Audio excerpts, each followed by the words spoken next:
Welcome. I welcome all the souls and the bodies that are sitting here now, as well as those online. So, in case you didn't know, yes, you have a soul inside this box called your body, and my role is to help you be aware of it. Help myself be aware as well. Maybe our role is a mutual role, that we all help each other in discovering and rediscovering again and again the magic and the music of our souls. And hence the title tonight, which is The Wings of Song. How music and the power of music and melody, how it can affect and actually transform our lives. And the reason for choosing that title just this week, I guess it's always a great time to sing, but there are also specific times, like in the year, in the Jewish calendar, this weekend, the Shabbat,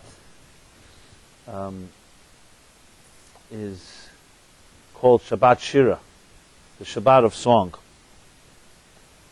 And the reason for that, technically, is because we read in this week's portion about the song of the sea, Shirat Hayam. It's called the Song of the Sea. The song sang by Moses and the Jewish people, as the verse says in Exodus here in chapter 15, verse 1. Oz Yashir Moshe Bnei Yisrael es Ashir Hazos. That Oz Yashir, at that point, after the parting of the sea, they sang, Moses and the Jewish people sang a song, and they sang the following song. And this is a song that we actually recite every day in the morning prayer. There's a section of the morning services, Shachrit, where we repeat the entire Oz Yashir. And then, when they finish singing, it says Miriam, the sister of Moses, she took a tov b'yoda, she took a tambourine in her hand, and she went out with all the women and their instruments, and they too sang. And then in the Haftarah, which is what we read at the end of the chapter, we read a section from the prophets. There too, the theme is song, the Shirat Dvorah, the song that Dvorah sang after she, the prophetess Dvorah, she was a prophetess, after they came out in victory in a war over Sisera, their enemies, they too sang a song of praise. And actually the Talmud says that, a very strong statement, that because Kadosh Baruch Hu, God, wanted to appoint Cheskia to be the Messiah. This is a statement in the Talmud. Because last is Cheskia Mashiach. God wanted to make Cheskia, who was a king of Israel, during the first temple, to make him the Messiah, Mashiach. But then he did not, because he forgot to sing Shira, he forgot to sing a song of praise for the miracles that happened in his life. He forgot to acknowledge it, or he neglected to acknowledge it, so he never ended up being the Messiah. Which is a very powerful statement, because it means that's how important it is. Important it is not just to thank and acknowledge for the gifts and blessings in our life, but also actually to sing a song of praise. And as a result of that lack of song, the difference between Messiah, between redemption and no redemption, both personally and globally. And there are many, many references, too many to list here, of the power of melody and song in Jewish life, in the Torah, and in our history. But it's one of the best kept secrets in a way. One of the unsung secrets, no pun intended, the power of music and song. And you'd be surprised how much it's interwoven, literally in the very fabric of all of Jewish literature, experience, liturgy, and I said history. So we know song. Let's go from the other end of the spectrum, which is Our familiarity with music today is quite, you can even say, quite obsessive. There's music everywhere, on radio stations, on CDs, online, iTunes, this tunes, that tunes, all these different distribution channels. And music, you can say, has captured the imagination of our generation, maybe the last generation or two, which itself is also an interesting phenomenon. Young people in the 19th century, you didn't find a movement that was around music. And you could argue that distribution was really very limited then, and you didn't have radio, you didn't have other ways to replicate and to easily communicate music. If you wanted to hear music, you had to go to a music hall. So definitely in the times of the great masters and the great artists of the 16th and 17th centuries, the only way to hear music was by actually hearing it live. So of course it limited its exposure. And as a result, historically, most people who went to hear music then were people of means, are able to afford the ability to appreciate that. The masses cannot afford it. But things dramatically changed in the last, I would say, in this past century, especially the second half of the 20th century, with the emergence of rock and roll. The music became more than just an industry; it became literally a god, you can say, for many young people. People even equate great concert halls and stadiums with cathedrals. This became the cathedral of our time and continues to be. So it's not a big leap to say that music in a sense has filled a great void, which is the spiritual search of human beings, especially young people, for transcendence. Music definitely has the power to lift us up to another place.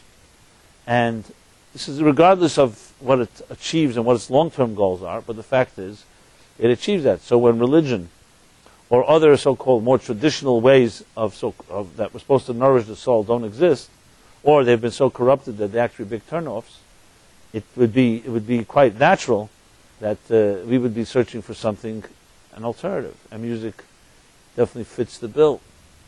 So just interesting to put it in such context, because as we'll see here, if you compare both the historical and the roots of music in the Torah and where it is today, you'll find very many parallels and can teach us a lot about ourselves and about how we listen to music and how it really is a language of the soul. So, without going into all the whole, this is not an exhaustive historical backdrop and analysis of music, I would say that I would begin with the following few questions, which really are like questions that lead us to an answer. They say the question of a wise person is half an answer. I'm not suggesting that I'm the wise person. I'm just suggesting that these questions come from wise places and sources. So they help us. They help us achieve and find some type of answer. So what is it about music that actually touches us such a profound way? And I'm not trying to, in a dry and abstract way, trying to so-called take out the soul from music by analyzing it and dissecting it in a scientific manner. Because frankly, music touches us, it touches us. Why do we need to know exactly why it does? The only reason I ask the question is because by understanding why, it perhaps can understand who we are. Why does this particular sound, the symmetrical sounds released by different instruments, or different voices, or however you define the production or creation of music, what is that harmony within it that speaks to us in a way that we don't even need to be educated? Now, there's documentation today that even children pre-birth in their mother's womb, children, you play music, there's documentation of them moving to the beat of the song. Newborn children as well, and even young age. So clearly it's not an educational thing. It's not like exposure where you're exposed enough so therefore you identify with it. If a fetus, if a child who has not yet experienced music outside of the womb is responding to it, how is it responding? You must say that it has something in its own physiology or soul that responds or relates to music. And it's clear the resonance, and I use that word specifically, intentionally, the word resonance, that the way music resonates inside of us essentially indicates that there's something inside of us that is musical. And we don't need to be taught. You don't need to be trained. You need to be trained to use an instrument, to play an instrument, to sing properly. But no one has to be taught to listen to music. There's no education involved. Something natural goes through your ears, you hear it, it touches a chord inside of us, and things happen, something happens as a result. So, the way the mystics explain it is, let me just amplify the question before I get to the answer. The way they explain it, with the other few following questions, is music also has the power, not just that it touches and resonates within us, but also transports us. It transports us to another time and space. You hear a song that touches a certain nostalgic part of yourself, and it could take you back years and years of your life to when you were much younger, to a moment that was an extraordinary moment. And you could almost lose sense of where you are if you really get caught up in it. It's almost hypnotic in a way. It can take a despairing soul and turn it joyful. And it can take a very complacent person and wake up something, stimulate, ignite something inside of us.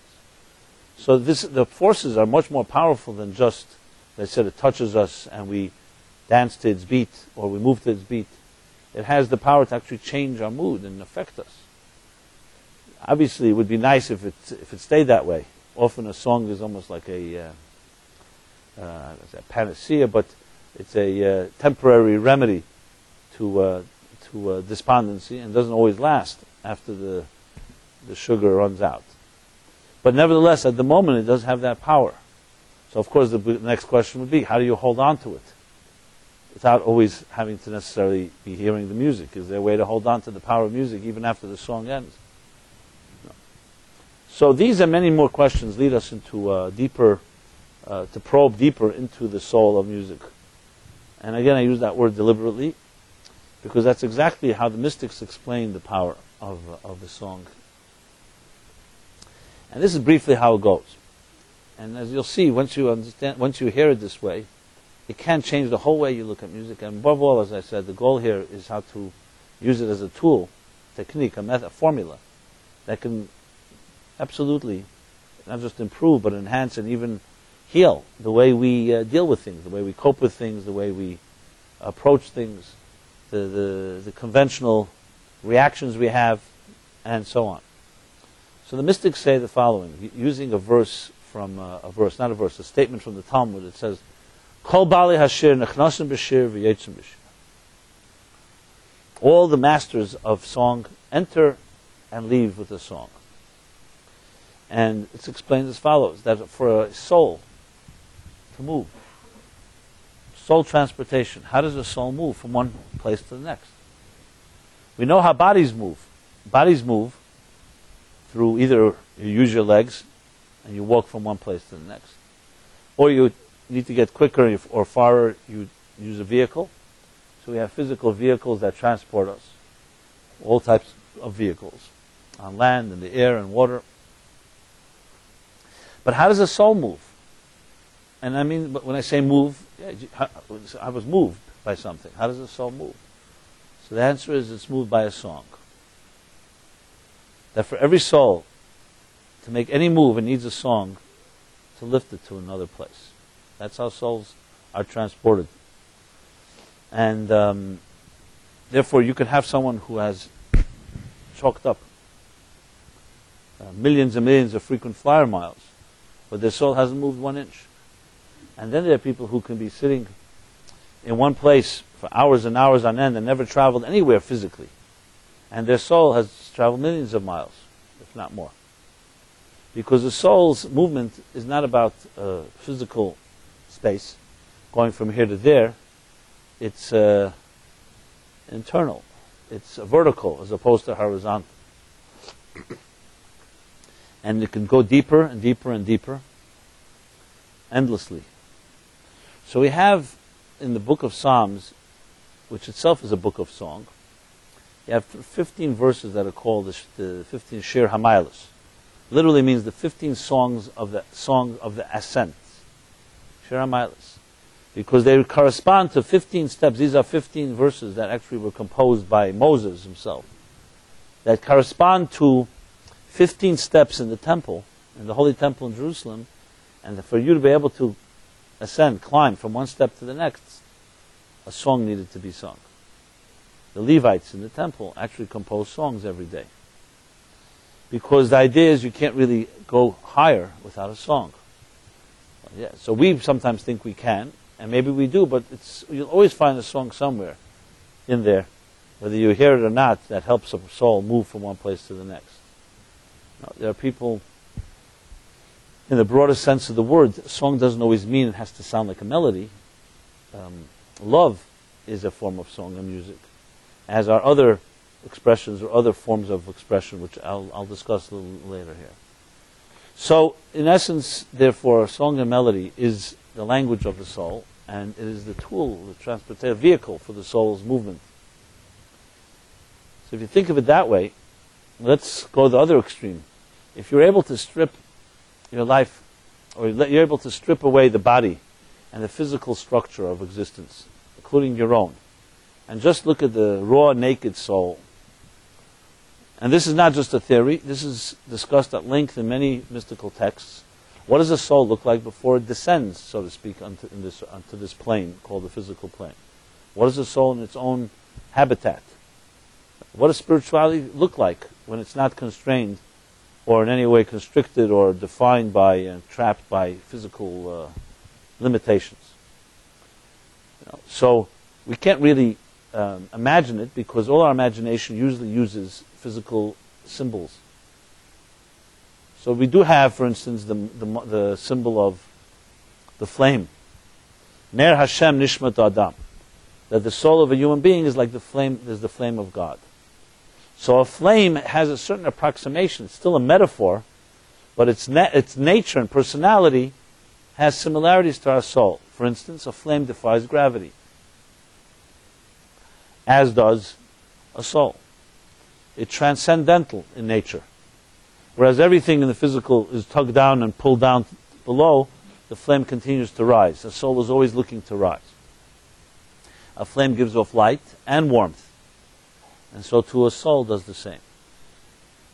Raw physicality doesn't give off light or warmth. It may have potential to be fuel, but on its own it doesn't just give off light and warmth. And many other metaphors that the flame helps us understand what our soul is like. And then there is, and then there's the element of the music part. If you really were able to define a soul in its purest form, it would be a song. That's what it's. That's what it is.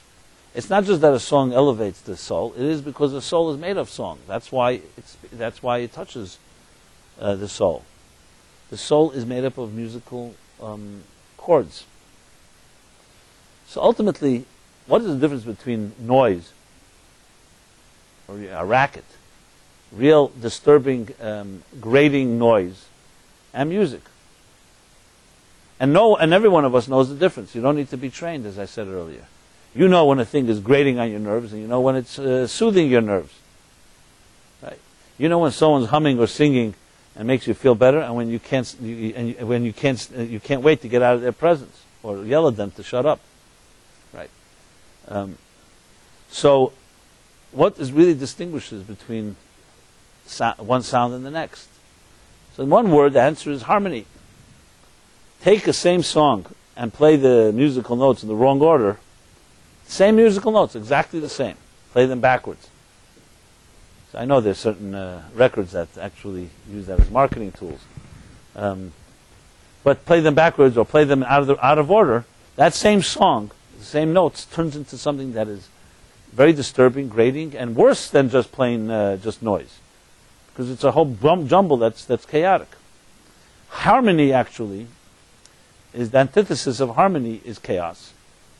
So if you have only one sound, how bad can a sound be? It could be monotonous and doesn't do anything for you, but it's just a monotonous sound that repeats itself again and again and again. But when you have many different types of sounds, and different notes, and different tempos, and so on, so it's either or. Either they're going to be in the right order and it's going to sound beautiful, more than any one sound can ever sound, more than any one note can ever sound, or it's going to be presented in the wrong order and it's going to sound terrible. The same is true really for all beauty. When you say someone has a beautiful face, you know, and everyone tries to analyze that because, of course, there's a lot of business in that. To analyze what is beauty. Beauty in the eyes of the beholder. Yet we do see there are certain objective beauty that most people would identify as beautiful. And then there's some things that some people would say beautiful, some say it's not so beautiful. So clearly you have the different levels of what we define beauty. In Hebrew there's always expressions that capture these differences of opinion, so they say, Al tam v'reach en leitvakeach. How do we translate that? That on taste and smell, you can't really argue. But in Hebrew they happen to rhyme. Tam v'reach, taste and smell, en leitvakeach, you can't argue about it. So argue and smell rhymes, if you can imagine that. And I'm trying to explain it in some way. I'm sure you can find some English poetry here that would work. It just doesn't come to me right now. Tam v'reach, en leitvakeach. Smell and smell. Huh? What? Okay. Yeah. Actually, the word smell is also not right. It's more like a scent. It's talking about a positive type of smell. So there are people who like certain foods. Some people don't like those foods. And you can't really argue about it. You can't say, how could you like that food? It's like disgusting. You have to just add one word. It's disgusting to me. That doesn't mean it's disgusting to you. It could be that you love it. And the same is true in some areas of what we call beauty. Maybe not to that extreme. Usually something is beautiful. It's hard to say that's beautiful to one person and absolutely ugly to another. But nevertheless, there are things that most of us would agree is beautiful. And there are things that are beautiful to some and others are more neutral. Let's put it that way. So maybe it's not quite that extreme. I know that has to be researched. If beauty fits into that category, where for some people beauty is for another person repulsive. I don't know about that. I know foods is that way, and cultural definitely that way.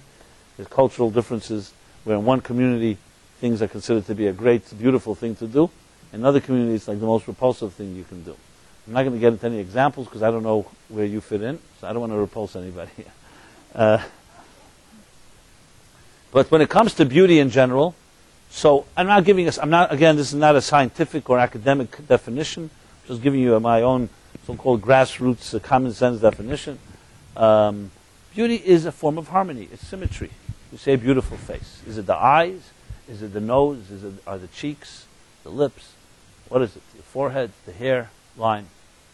It's all the above, and more than that, it's the sum of the parts and beyond the sum of the parts. In Kabbalistic terminology, there's a word called, an expression called Oir ha'oila al kulana. What it means is the energy or the light that emerges above them all. It sounds fancy, but simply in one word it means synergy. What is synergy? Synergy is more than the sum of the parts. So let's take a Hebrew word like, many of us know the word bracha. Bracha is a blessing. Or baruch, to bless. So it's made up of four letters, bracha, beis, reish, chaf, hey, or beis, reish, chaf, in its root. So a beis is just a letter. A reish is just a letter. A chaf is just a letter. Or in English, blessing, B-L-E-S-S-I-N-G. Independently, each letter is just a letter which can be combined to millions and an infinite amount of words. But what happens when these letters come together? The blessing letter word, or bracha in Hebrew, suddenly it has a meaning that's more than the sum of the parts. No one would say that the word bracha is made up of four letters and that's it. When you take a beis reish, something happens when they come together. We call that today synergy. The Talmud says that when two people lift a weight, it's more than twice what one can lift. Which means if I can, let's say, lift 100 pounds and you can lift 100 pounds, so logic would dictate, seemingly, that together we can lift 200 pounds. That's not the case. Two people can lift around 220 pounds. And three, it grows exponentially. So where's that extra 20 coming from? It's some type of strength that comes from a collective body. Two are more than just two. And this is definitely true psychologically, emotionally. You're sitting with someone one-on-one, two people, It's not the same thing. You add another person. It's not just a third that's been added. It changes the whole thing. What is it? Three's company, right? What's a crowd? I forgot the expression already. One of these cliches. Which one's a crowd? Two's company, three's a crowd. Okay. Yeah, because two you can speak privately and intimately, and three suddenly there's a whole new dimension. And we know. So you see that it's not just some of the parts, not quantitative. There's a qualitative dimension that's a little invisible, or not more than a little. So the same is true with beauty. To identify beauty, purely analyze it. Yes, you can make statistics and you could say that here's what most people, but bottom line, you see a face, or you see a image, a painting, and the same with music, of course. Something that's harmonious about it, that's more than the sum of the parts, that just touches us. The way the mystics would put it, we're identifying, and what's resonating with us in us is unity. And unity doesn't mean that everything's the same. Unity is really harmony within diversity. That's the essence of what the soul responds to. So there are things that resonate in all of us.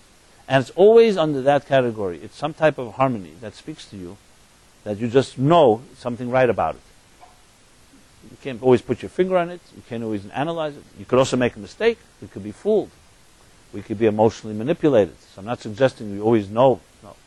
But something that is healthily beautiful and something that really touches us always comes down to some type of harmony within diversity, some type of balance, symmetry, and is more than the sum of the parts. So when music touches us and touches the soul, it's ultimately a certain harmony that's touching us, but it's being expressed in sound. Can that harmony touch us in other ways? Absolutely. Absolutely. As I said before, it can be a kiss, it can be a hug, it can be love.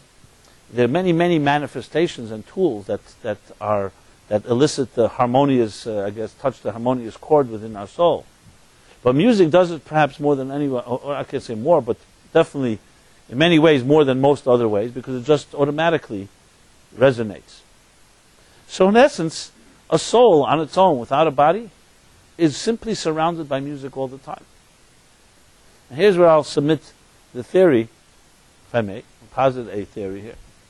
And it's open for rebuttal, if you like. But not tonight. You can send me an email about it. I'm just kidding. Maybe at the end of the class. It's like the doctor that says, I'll tell you when you need a second opinion. You know? But the theory goes like this. Well, it's more than a theory, as you'll see in a moment. And you tell me if this resonates or not. We all have our perceptions of things. We perceive reality a certain way. We use our tools called our senses. Our eyes, our ears, taste, touch, and smell. From the moment we're born, we're already exploring the world with our senses. And we're coming to different conclusions or different theories based on what we experience. We have our perceptions. How many of these perceptions are accurate, and how many of them are distorted? How many of them are lacking perspective and context and dimensions that we don't yet know? It's very hard to answer this question, but an intelligent person must challenge themselves with this type of question, because ultimately all our perceptions are based on a few assumptions. Number one is that it's your perception, based on the tools you have. So to make a statement, because I perceived it or I experienced it, that's why it's real, is a false statement. You can say, based on the tools I have, which for all I know are only a limited amount of tools and there's so much more, this is what I perceive so far. That's an accurate, honest statement. Someone else may have different tools, or someone else will have more experienced tools, and they will give you a deeper perception. They may even give you one that's completely contrary to yours, which is why we have a thing called experts. I know we can make a whole bunch of jokes about experts, and not all experts are really experts. That's another story. But the fact is there are people, and I don't even use the word expert, use it whatever you want, professional, there are people, consultants, who have simply experience, let's call it. They have hard-earned experience. So when you go to a person like that, besides their book smartness, let's say they have information, they also have experience on the ground that you don't have, or I don't have. So you go to them really because, hey, my perception tells me this, but you, a person who's more trained, as a trained eye, sees more, knows more, has seen more, and so on, could give me a perspective that I wouldn't have on my own. This is very common, and we do it all the time. Of course, when it comes to personal decisions, especially in the area of relationships and anything that subjectively affects us, it directly impacts how much we really go for objective advice. So basically, the more subjective you are, the less you're going for objective advice. Because the more subjective you are, the subjectivity tries to convince you that you're objective, obviously. So that you could write down as a formula, which is pretty universal. So the closer it is to your heart, basically, the less you will really go for a good, healthy opinion. And in direct proportion to that is where you really need that's the place you need most a fresh look and a fresh objective opinion. So when we talk about now language, for instance, language, communication. So most people would say that the language, the vocabulary we use, which is like the words I'm using right now, that's the way we communicate with each other. I'm speaking in English, but there are other cultures, other countries, they speak in other languages. But language essentially is all about communication. It itself is quite a mystery. How from single syllables and words and letters, syllables, and expressions we turn it into a language where we can communicate the deepest and most beautiful and loving and intimate concepts. But there's something about language. I speak words, they come out of me some way. I don't really know how, but they do. And you hear them because you have the ideas inside of you, and the words are our vocabulary. They're bridges. If you want to know what I have to think, what I'm saying, what I'm thinking or feeling, I express it. Obviously, we can also express things. We can be deceptive. You can use language to lie. You can use language to hide, conceal your intentions. But let's talk in a communication where you really want to communicate with each other. So it's a language. It's a language. And we are trained and taught that's how you communicate. From our young age, when we begin to speak, we begin to copy and mimic our parents' expressions. We learned this is how you communicate. This is how you speak. You want something, this is how you ask for it. This is how you thank someone. This is how you acknowledge. This is how you discuss, debate, argue. So even in the best scenario, you have a comprehensive tool at your disposal called language, and it has many, many nuances to it. There's languages we use when we question. There's languages we use when we answer. There's language we use when we argue. And as long as it's in a cordial and in a healthy environment, all those methods of communications are healthy and necessary. A good relationship will never be based on just one person has the questions and the other has the answers, or that you're constantly debating and fighting. It's all the above. You need to be able to look at something. You need to be able to agree. You need to be able to disagree. You need to be able to question, to challenge. But as long as there is we're talking secure people, and it's not getting emotional and personalized, this is language is the tool that we ultimately interact with. But is this the ultimate language is this the ultimate tool that really connects people? Now, obviously, we find people who really know how to speak to each other. I'm sure you've met people in your life, whether you dated someone like that, or whether you're married to someone like that, or whether you're not married to someone like that you can really connect with. They call it connecting. We connected.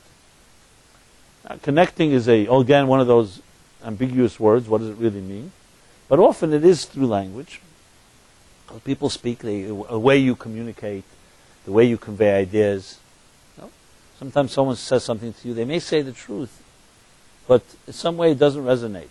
It's not maybe the way they say it. But then there are people who say the same idea, but the way they say it speaks to you. It's like you say, I think like that. Sometimes someone describes something and say, I think exactly that same way. That's very resonating. It's a certain truth that's like deeper. What's that joke they tell about a rabbi? These two guys get lost in a hot air balloon. You don't want to miss the joke, right? It's a short one. So a hot air balloon. If anyone leaves this room, on your way out, I'll have a joke to keep you a few more minutes. So that's not the joke. The two guys get lost in the hot air balloon, and they're looking, where are they? What? They start maneuvering, blah blah. They finally get themselves some control, and they look down. They see a golf course, and they see two guys playing golf, and they yell down. They say, "Where are we?" And one of them yells up, "You're in a hot air balloon." And then a gust of wind comes by and then whisks away the balloon, and they're back lost, wandering. So one guy says to the other in the balloon, says, "What was that?" He says, "That was definitely a rabbi." He says, "How do you know it was a rabbi?" He said, "Because what he said was true but irrelevant." You know. You know. Okay. So it's true. Yeah, they're in a hot air balloon, but why is that relevant? Why would he tell us? We know we're in a hot air balloon. That's not the problem here. The problem is we don't know where we're going.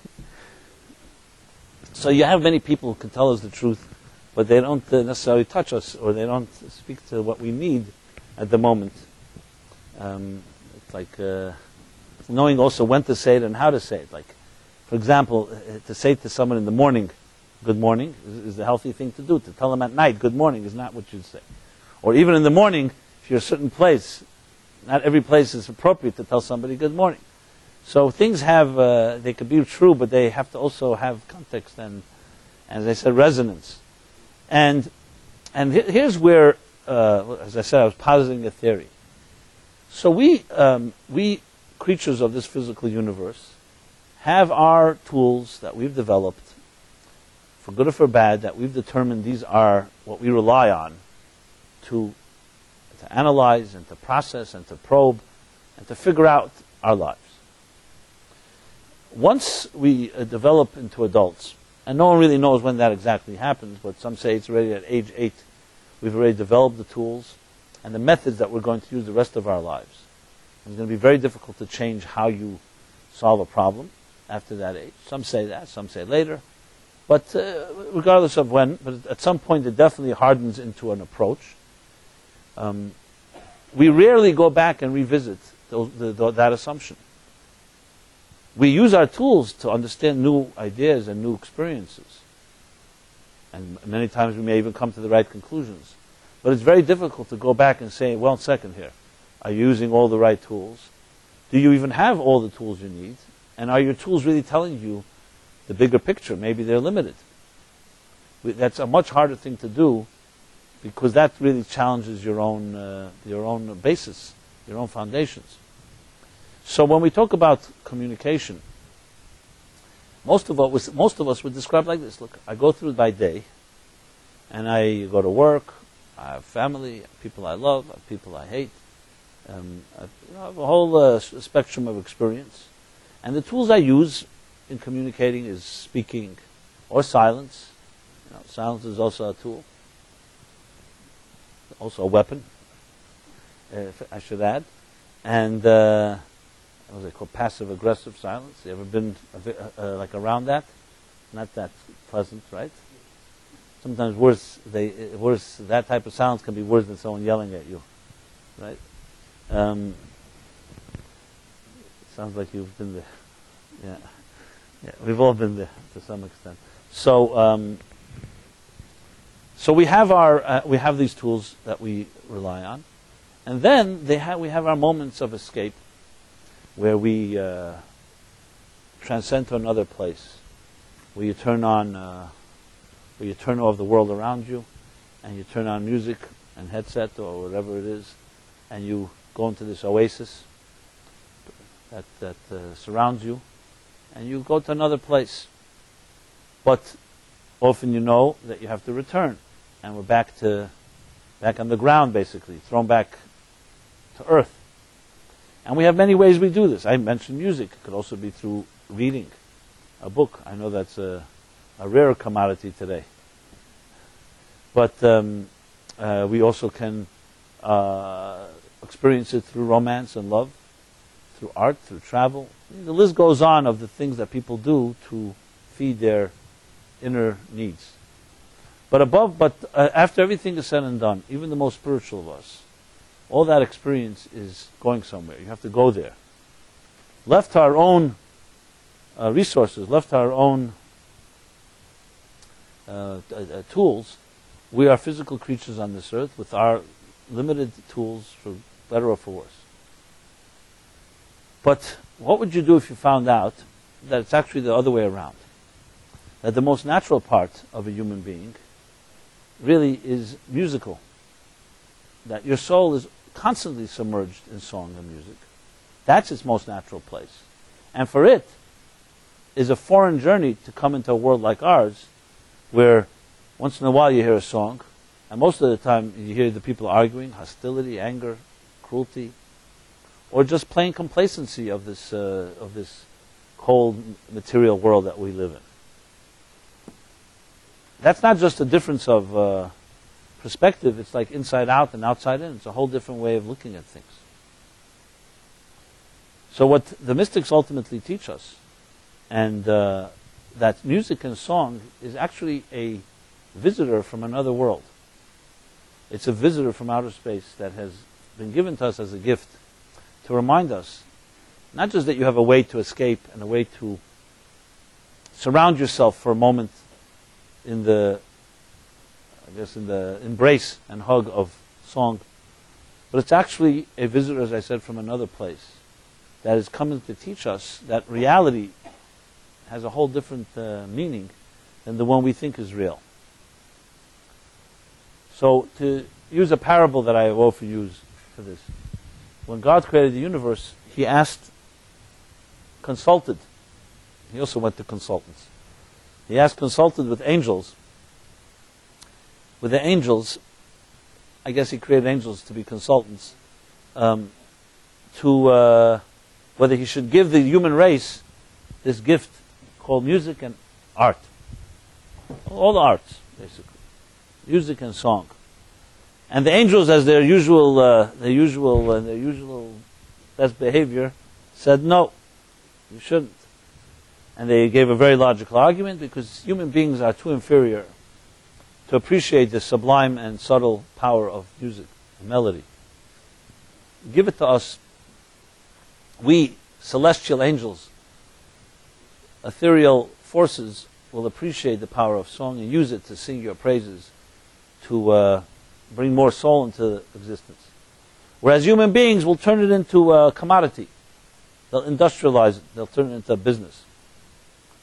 Which actually that's what happened. And God, as many of us do, you hire a consultant and then you do the opposite.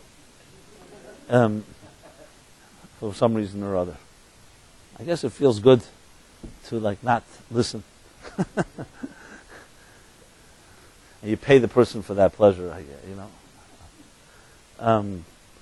So God said, no, after consideration, I hear your opinion, but I do not accept it. I will give them music and song because I want, this was the key thing, I want them to have something to remember me with. Because when they will be living in their world and they will forget where they came from, and the burdens of daily life, the material oppression of paying bills and all the distractions that so consume us, like it says a few chapters ago that they couldn't hear Moses because of avodah kasha and koitzer ruach.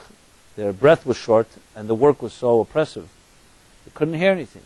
When you have such a burden upon you, even when something beautiful comes your way, you can't even notice it. You're so consumed. Or if there's so much noise surrounding you, you will not hear the subtlety of a beautiful song. So God said, in that world I want them to remember me. I want them to remember there's another reality. So I'll give them that messenger called music and song. Sometimes to appreciate something, you have to think of it if we didn't have it. We were deprived of it. What would things be like? That's a good contrast. What would the world be like if we didn't have a song, a melody? And I don't just mean the body of musical works, the hundreds and thousands and millions of different musical compositions that have been created. Not just that, just the concept of music, song.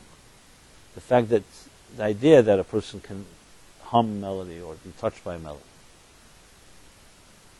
So essentially we were given a message from another place.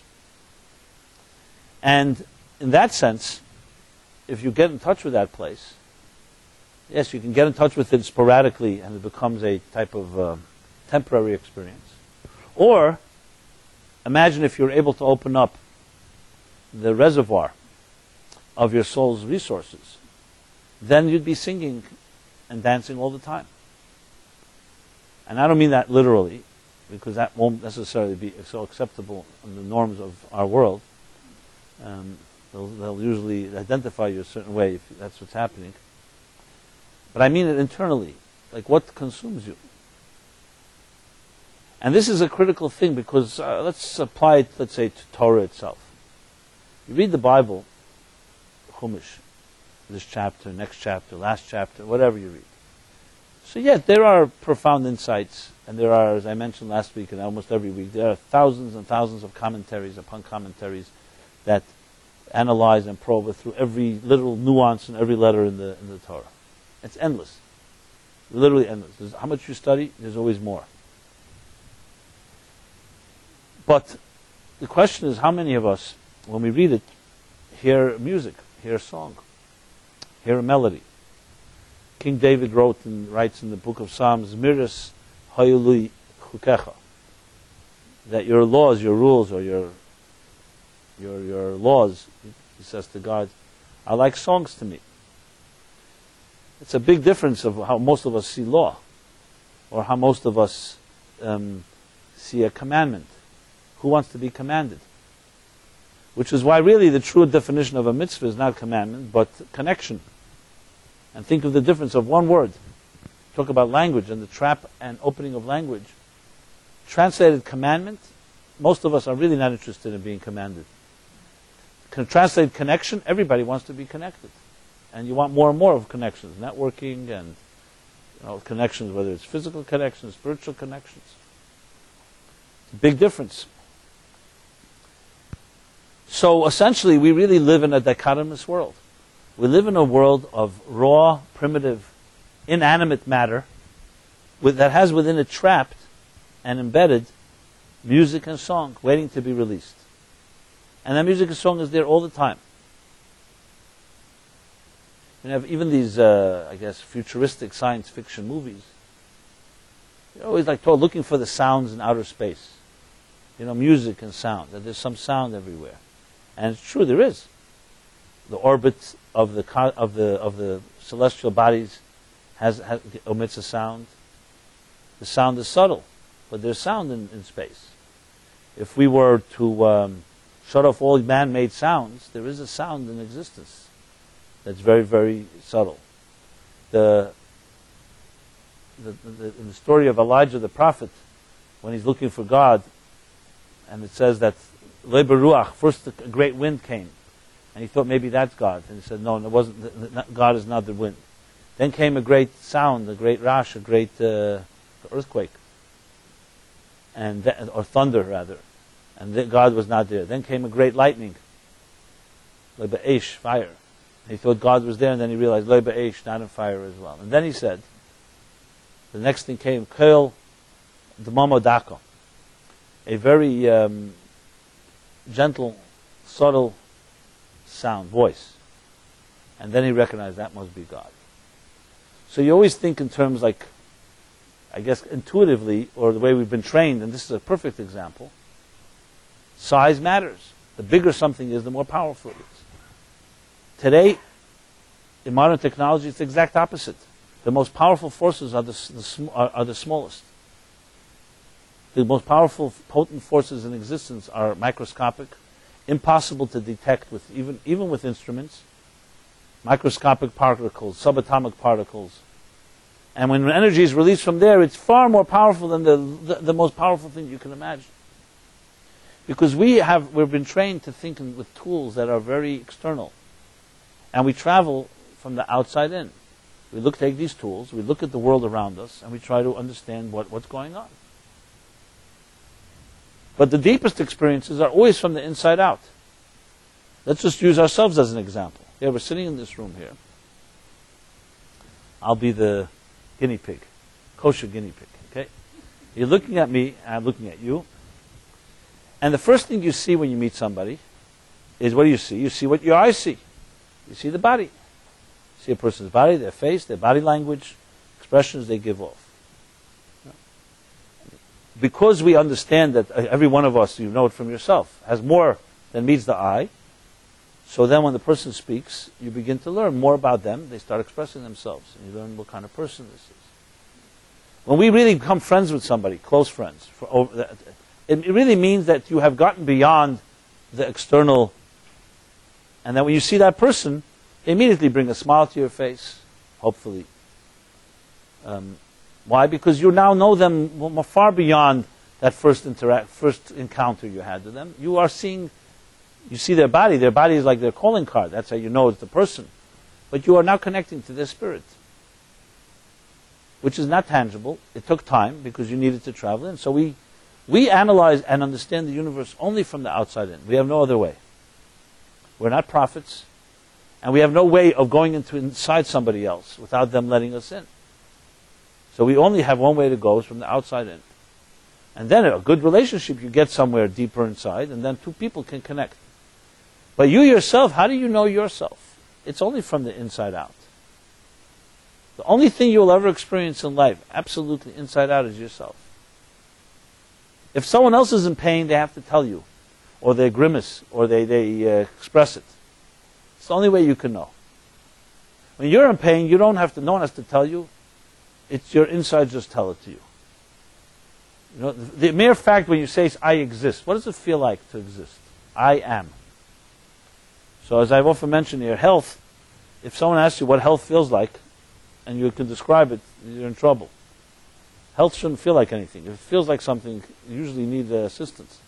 Like, because if it feels, you're feeling something, some sensation means something is being blocked, or something is pounding too strongly, or etc. Real health should just feel like nothing. It just flows. Yet there is a sensation called I exist. I am. Everyone has it. You know you're here. It's hard to really define, but that's a pure inside-out sense.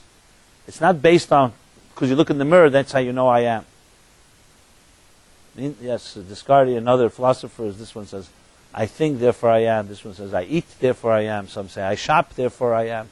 Everybody's got their so-called cause and effect that defines who they are. But the truth is, I am who I am. That's what it is.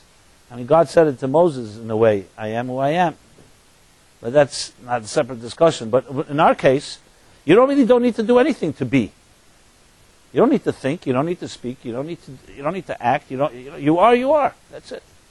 It's a sensationalist sensation. Let's put it that way, if we can call it that. It's like a non-existential state of existence, if you wish. Non-existential meaning there's no defined parameters that you can say this is what it feels like. But when I say what I'm saying right now, I say it because I experience it, and I know that you must experience it because I look at you and I know that human beings are alike, and that you must have it within you yourself. That's why it resonates. It resonates in you because I'm identifying something that is inside all of us. We all can relate to this, inside out, outside in. This is essentially music in a way. It may not sound musical in the sense like a beat or a rhythm, but the harmony of it, the resonance of it is there. So even words can be musical in the sense, I don't mean that they have to have a certain, the word for it, sing-song expression. I mean musical in the resonating element of it. Truth resonates. So there's a whole world that is existent beneath the surface that we rarely or barely even scratch. From time to time, things touch us there. Song is one of the things, love is other, and there are many different experiences that pierce the layers. And once they do, you know there's another reality. When a person falls in love, and they love somebody, it's a different reality than the reality of the material world. It's as simple as that. We'd like to hold on to it, and we also know that love often comes with other prices and pains. But ultimately, love has one major problem. It is dealing with the tension of having to contend with another world, an outer world, that has a whole different way of looking at things.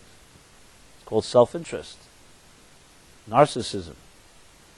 So yes, it resonates with us, but the question is, how do I survive when I have to go back to earth, or have to go back outside? It's one thing living in the inside, but how do you survive when you go back out? So the first thing that has to be stated, and this is really talking about the Shabbos of song, is that song is the natural nature state of existence, especially our existence. Which is why children in their mother's womb actually identify with song, and I'll tell you something even more. They won't identify with words. Sing a song to a newborn, and they'll respond. speak to them, they won't. Unless the speaking is coming with a love and a feeling that is similar to music. Why is that the case? Why is music an international language, transcending culture, race, and so on? I'm not talking about lyrics per se. Because you're talking about a place that transcends the differences between us, and the physical, which is defined by physicality, by physical parameters. Souls don't have cultures. Souls don't have, there's no such thing as a Russian soul, or an American soul, or a Chinese soul, or a Haitian soul. Souls are defined on completely different levels, and therefore one song speaks to them all. But we have the clash, because we live in a world of all these distinctions and class structures and all kinds of ways we identify ourselves. We actually thrive on being different, so to speak. There's nothing wrong with being different. The problem is when that difference becomes defined by material and physical labels that actually contradict the soulful connection we all have. So in a way you can say, and not metaphorically, but in reality, that we are all essentially musical notes. Each of us releases our own particular melody and song. And no one that ever lived and no one that ever lived will ever produce the song that you do.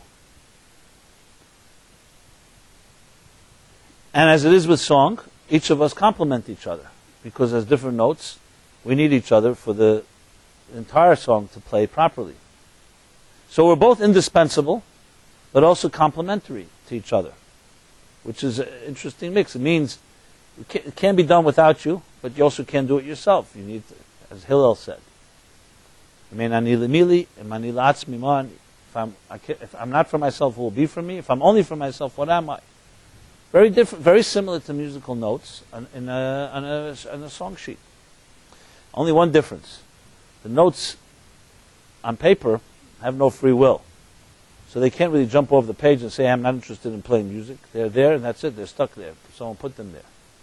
We are musical notes that have a lot of liberties, so to speak. We can decide to play the song. We can decide not to. We can decide to ignore or support our neighborly musical note. Or we can choose to not even know that we are a musical note in the first place, that we have other so-called priorities. So in essence, people who live on that level live in the world of song all the time. Their challenge is, how do you come to a world that is not so, let's call it, receptive to music and cope and manage? That's been always the challenge of every spiritual force, every spiritual traveler, because to maintain spiritual integrity in a harsh world like ours is a very difficult thing. So many choose the life of the monastic life, an ascetic life, of choosing to basically avoid as much as possible immersion in material. Others ultimately compromise themselves. They ultimately compromise and limit and in some way weaken the dreams of their own musical nature. I was reading, where was I reading this? I think it was, I didn't read it. It was actually a lecture, one of the TED conference lectures. I forgot who delivered it. I think an English professor, but it was a very interesting idea. Where he was talking about how modern public education began. That education began, I think he said, it was Napoleon who established the first schools in the Western world, with the objective being producing soldiers. Okay. Then I read somewhere else that the first schools were established in order to produce industrialization. But regardless, they both come to the same conclusion, which is why the focus of most curriculums is not on the arts, but on business and other courses that teach you how to make money, basically. And that's why much more money is established for programs around those courses than around the arts and music and song and dance and so on. And the case he makes is that it's exact opposite. The natural inclination of us all is much more artistic than it is mechanical. So yes, not everybody is a pure artist and can play an instrument or gravitates to that. There are people that are definitely have business minds and are more analytical or cerebral. But the point is that there's a part of us that is really never cultivated because it's essentially cut out. Because the schooling systems demand a completely different development of what we call the left side of the brain instead of the right side. So what you have is really the stunting and stymieing of the creative process within each of us. And we're trained to really become conformists. And that individuality that every soul has, for some, will still demand its day and rebel against the establishment. But for most of us, once it's been quieted down or somewhat handicapped, it remains buried forever and ever. Until we become desperate. Until something happens in our lives where it doesn't work. And then we start searching. So the pain and misery of many people is really an unrealized creative energy that is the nature of the soul. And that's already what I'm adding. It's not what he said. Because if our natural soul is essentially a musical entity, and it's driven by that type of language, and it's forced due to life's pressures to live a life under other standards, so there you go. This is the reason, this is the root of all existential pain. I'm not trying to be simplistic. Obviously things can get more complicated, but there's a fundamental dissonance that's taking place where a soul that is fed and nourished by a certain type of environment, in this case we're talking about song and music, is really forced to eat other food, with, from time to time, escape into a more transcendent place. So, with that perspective, with that context or perspective, you have a really like almost a battle going on. I would say almost, it's an actual battle going on between two worlds. So we have the Shabbat, what we have is a opportunity that opens up the door. So even though it's called the Shabbos of Song, as I said earlier, really every Shabbos could be the Shabbos of Song. And it is. We sing songs on Shabbat. Why do we think songs? Why is Miras are sung on Shabbat? Because Shabbat is a day that we're supposed to, a day dedicated to the soul. And as one travels into the soul, naturally music comes out. Now I have to add a big disclaimer, which actually my father was always a good example of this.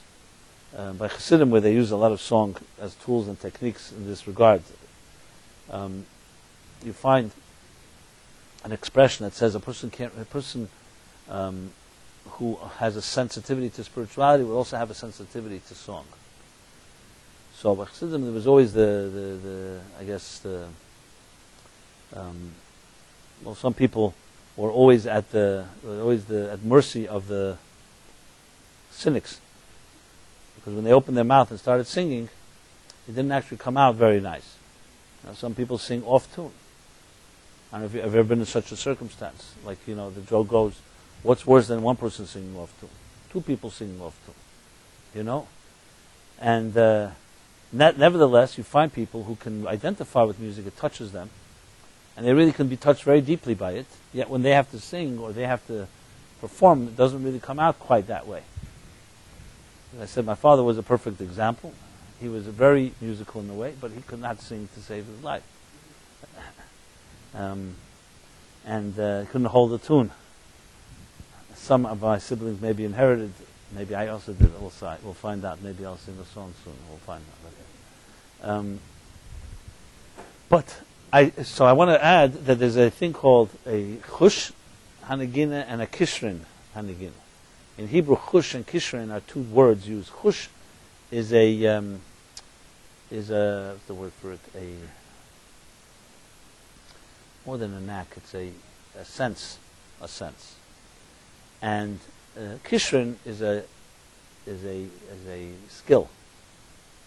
Not everybody that has a sense of music has a skill, because the skill is more like also tools. God forbid, you have kids in school that are very shy, and they just don't speak. Never should that be confused with their intelligence. Often, we think people are quiet, and teachers make this mistake, the child has nothing to say. Some of the most brilliant people were very shy and quiet. They may not have the tools to communicate. That doesn't mean they have nothing to say. We often judge people by the tools they have, not necessarily by what's being delivered through those tools.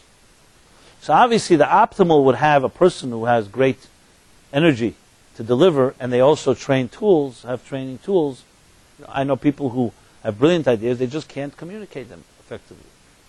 Some people have the problem of not knowing how to organize their thoughts.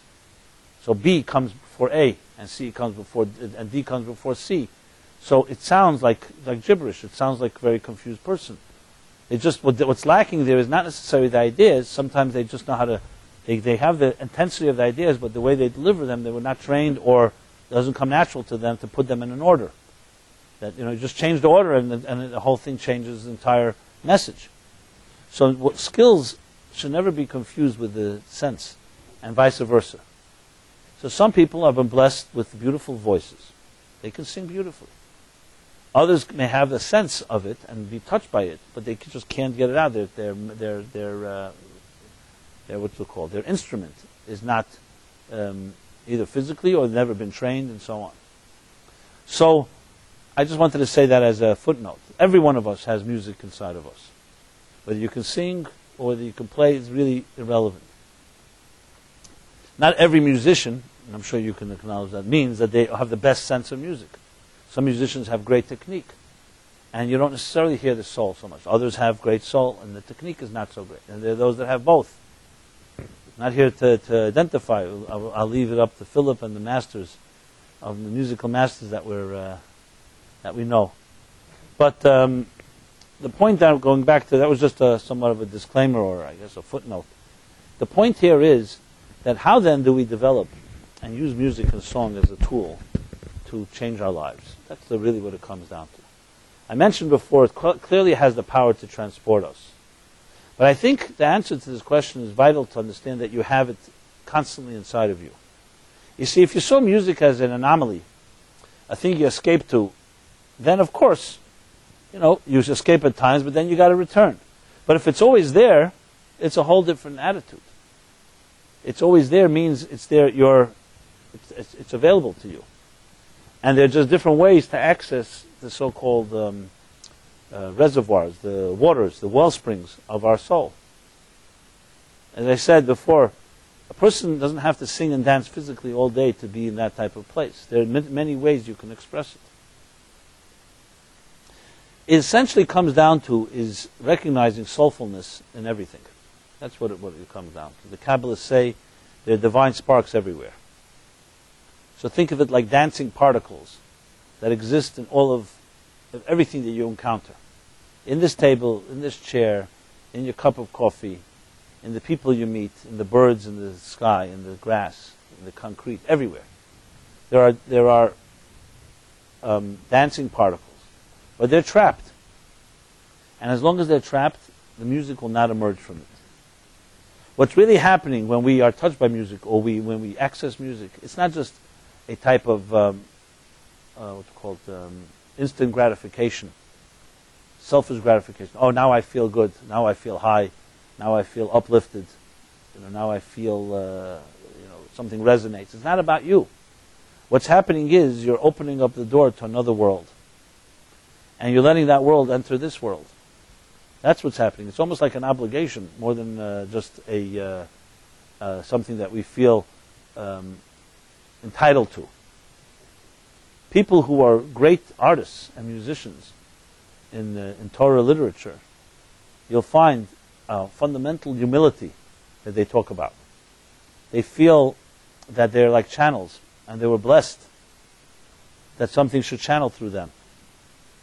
That's what it's about. Because it's not about them and me finding something, it's about allowing another force to work its way through us.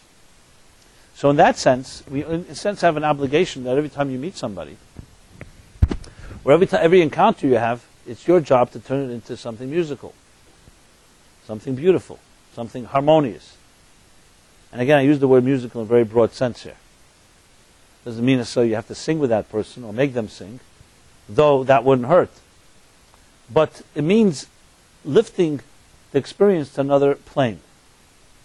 So when the Jews left Egypt, and then they were finally saved here at the parting of the sea, and the same with the other stories that later in the Haftorah, and the same is also with the story what I mentioned from the Talmud with Cheskia. What we're talking about is that when they naturally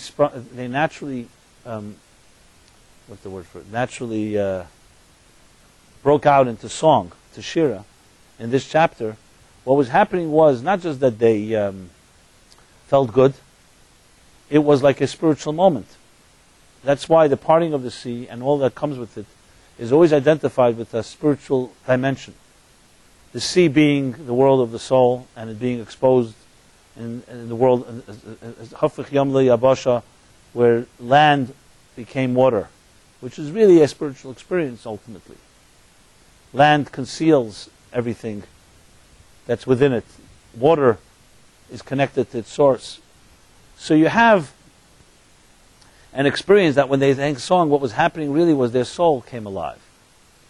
So in Cheskia, something great happened, and that didn't happen. God said, he's not worthy of being Mashiach. He cannot bring redemption to this world if he experienced a great event and forgot to sing or neglected to sing. Basically meant that he was lacking a certain sensitivity. He neglected to realize that this experience was not meant for his glory or to save him. It was meant to bring a certain beauty into this world. So think of if your educators or mentors or parents from young age would have taught you, maybe they did, not just as an extracurricular course, but constantly. You have a special music and song inside of you. You have a special beauty within your soul. It is your mission, your obligation, and your gift, and your honor, that wherever you go, you have to beautify that environment. You have to make it sing and make it dance. That is your mission. What kind of world would we be in if everybody felt that way?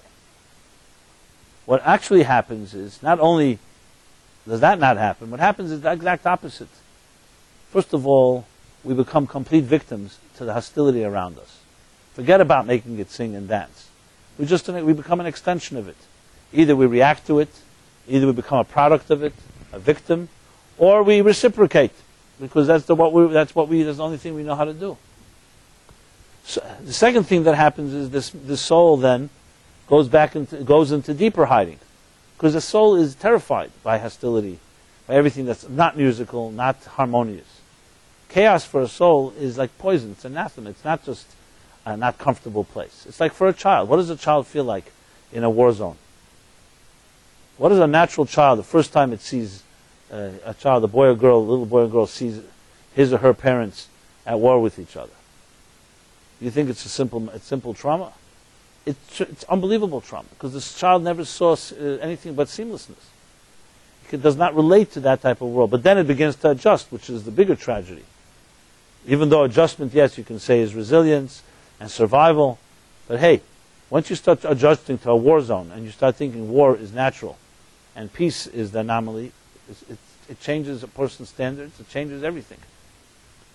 And unfortunately, that's very much part of the world we live in, called a dysfunctional world, where what become natural, the unnatural has become natural, and the natural has become unnatural.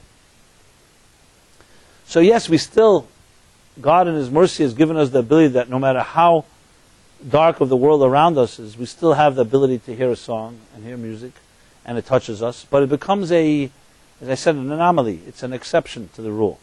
It's not the natural place that we experience all the time.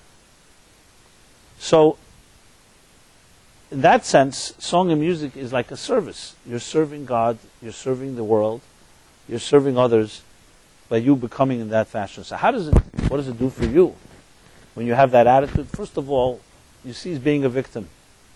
You have music in your soul. That's your sacred trust. If you're not releasing it, you are basically fundamentally failing at why you were sent to this earth. It's not a small matter. So if you're reacting and you're becoming a product of your environment, you basically have betrayed your soul and yourself. I don't mean to say it in such harsh words. I'm saying it only strongly this way, just to make the point. It's not about being guilty or trying to attack ourselves, to be negative about ourselves. It's about putting things into context. So if you want to allow this powerful tool called music and song to help you grow or cope or deal with relationships, you have to realize that there's something inside of you waiting to be released. And every encounter, every experience is waiting to see how you're going to behave.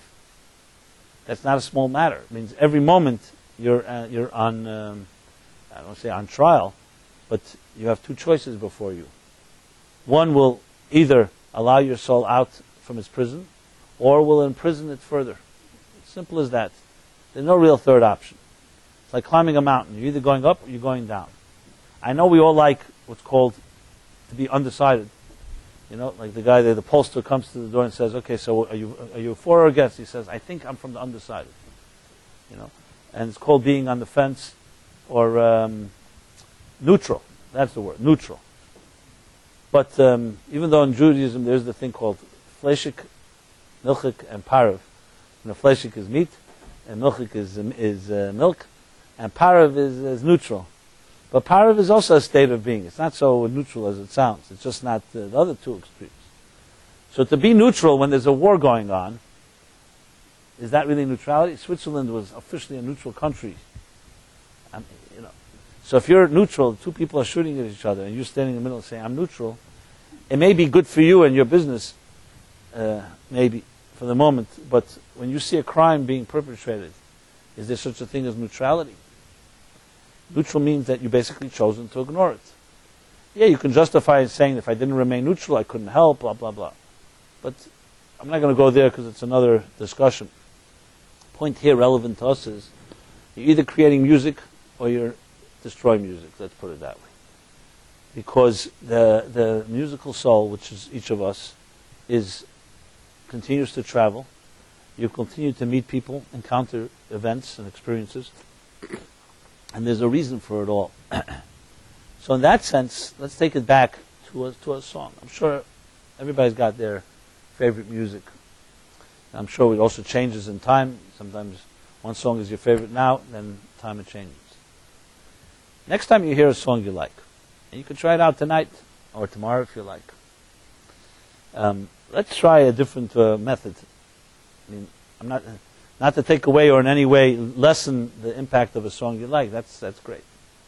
But if you could think of it, let's think of it like what's actually happening.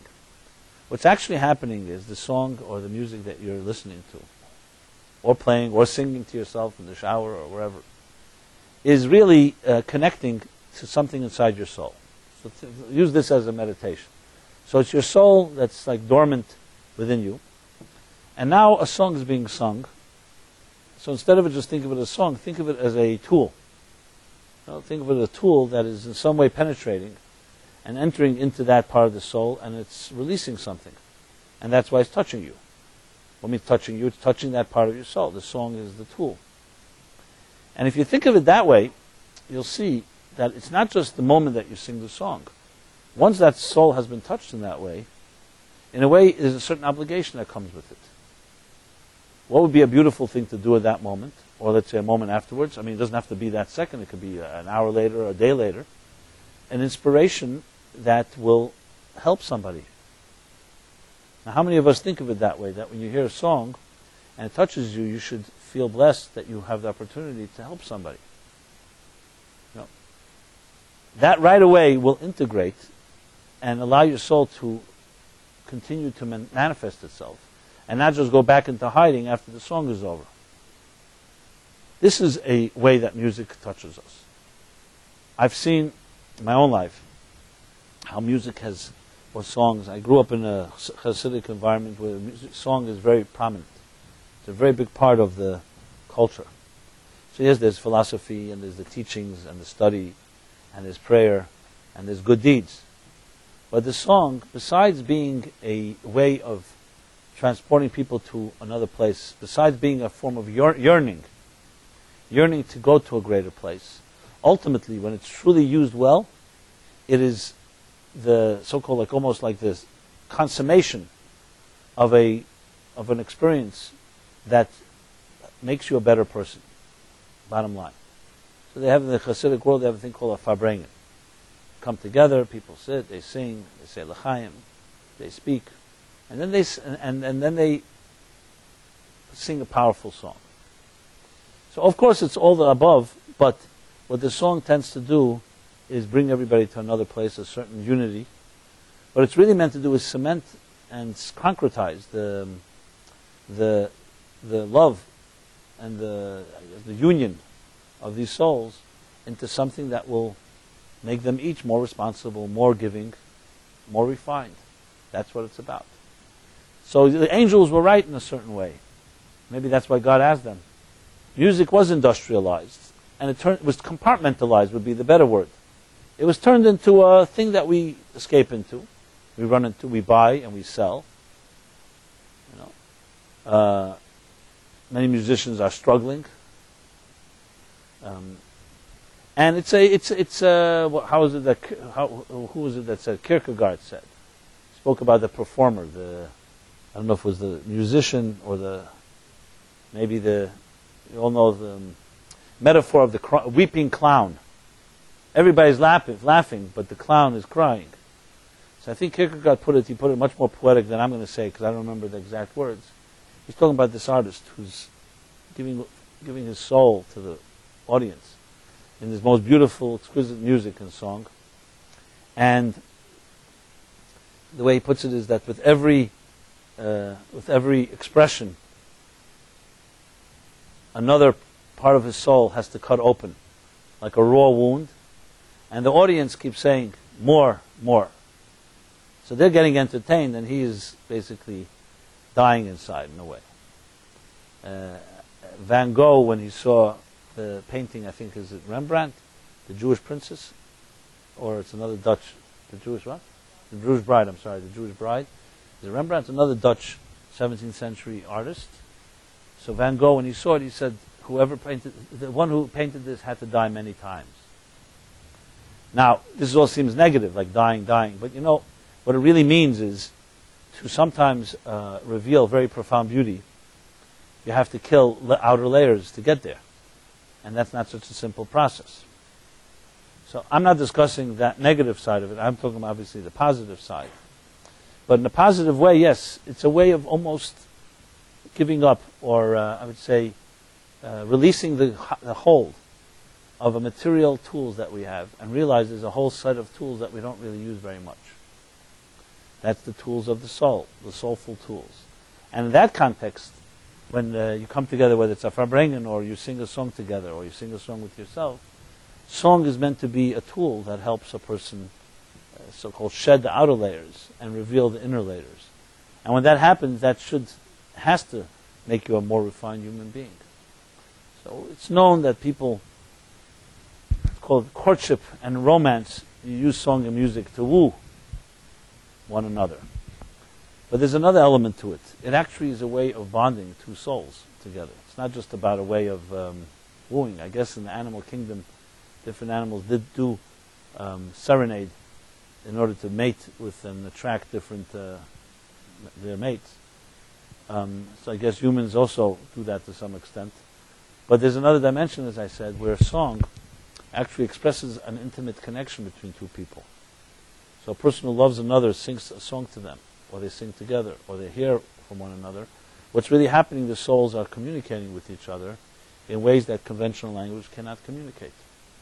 Which is why, in the industrial version of music that we have, song is very much related with sexuality and with groupies and roadies and the whole list of experiences that come around it, because that's what happens. The souls emerge.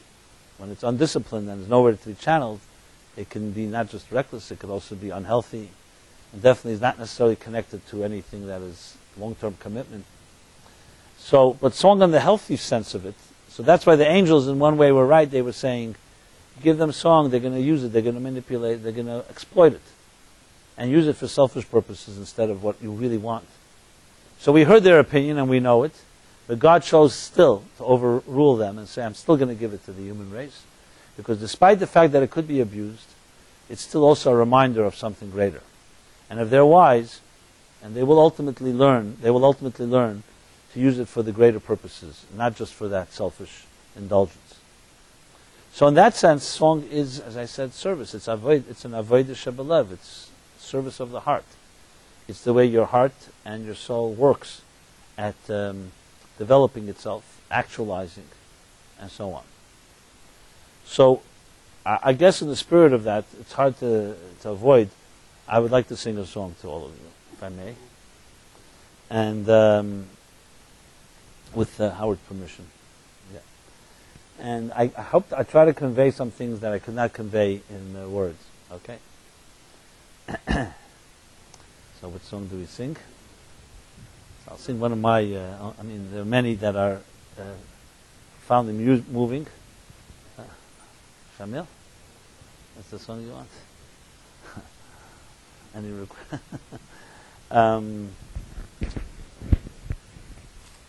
Okay, we'll sing Shamil. I wanted to sing something new because I think people may have heard that, but whatever.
The encore.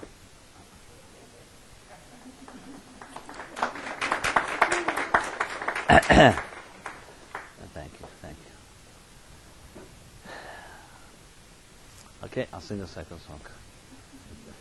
Popular by popular demand, yeah.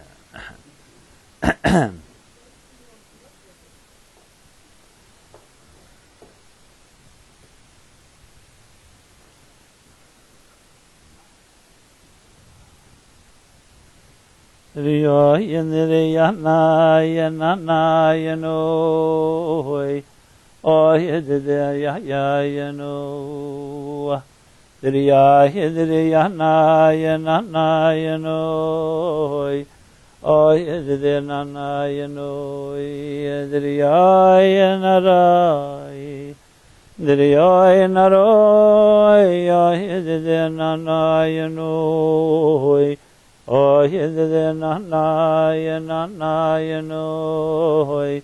Oh, Yedinanayanoy. Yedinanayanoy. Oh, Yedinanayanoy. Yedinanayanoy. Yedinanayanoy. And then oh,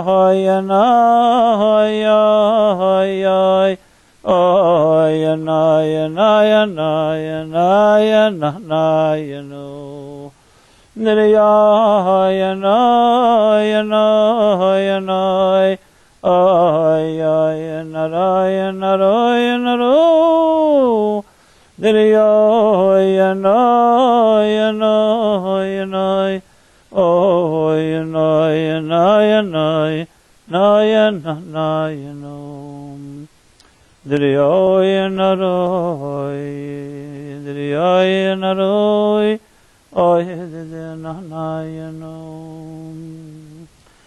Oyananayanoi, Oyanayanoi, Oyananayanoi, and Dirioyanoi, Oyananayanoi, and Dirioyanoi, Oyananayanoi, Dirioyanoi, Oyananayanoi, and Dirioyanoi,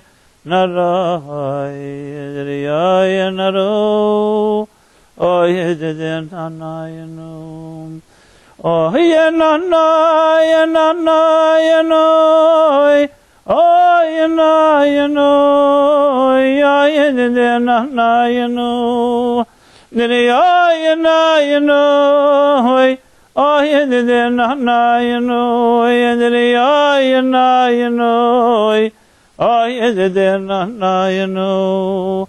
Diriyayanayanoi, Yedinanayanoi, Diriyayanaroi, Diriyayanaroi, Yedinanayanoi, Wayananananoi, Ayanayanoi, Nanayanayanoi, Diriyay, Ahoy, ahoy, ahoy, ahoy, ahoy, naroy, naroy, naroy, ahoy, ahoy, ahoy, ahoy, ahoy, nanay, nanay, no, diriyay, naroy, Diriyayanaroy, Yedinanayanoy, Ayanaroy, Diriyayanaroy, Yedinanayanoy.